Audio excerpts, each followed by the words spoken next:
কচ্ছপ পৃথিবীতে প্রায় 200 মিলিয়ন বছর ধরে বেঁচে আছে, যা ডাইনোসরদের যুগ থেকেও অনেক আগের। এরা প্রকৃতির এক জীবন্ত ইতিহাসের সাক্ষী।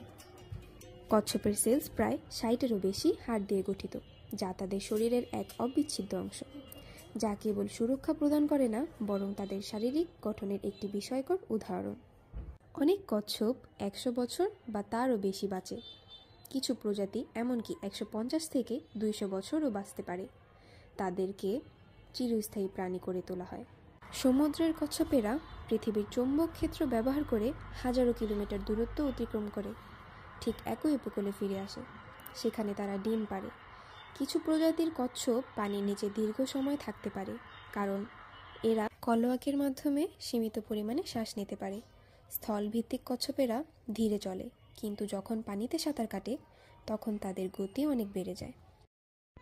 বর্তমান বিজ্ঞান অনুযায়ী পৃথিবীতে প্রায় 365 প্রজাতির কচ্ছপ বিদ্যমান। এই প্রজাতিগুলোকে বিভিন্ন পরিবারে ভাগ করা হয়েছে, যাদের মধ্যে রয়েছে সমুদ্রের কচ্ছপ, যারা সমুদ্রে বাস করে ও দীর্ঘ দূরত্বের অভিবাসন করে।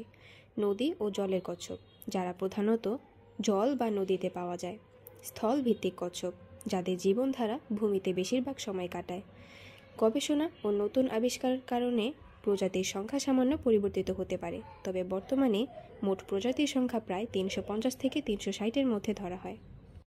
কচ্ছপদের আচরণ, খাদ্যাভ্যাস ও পরিবেশগত অভিযোজনের অনেক দিকই বৈজ্ঞানিকদের ও সাধারণ মানুষের নজরে আকর্ষণের কেন্দ্রবিন্দু হয়ে আছে।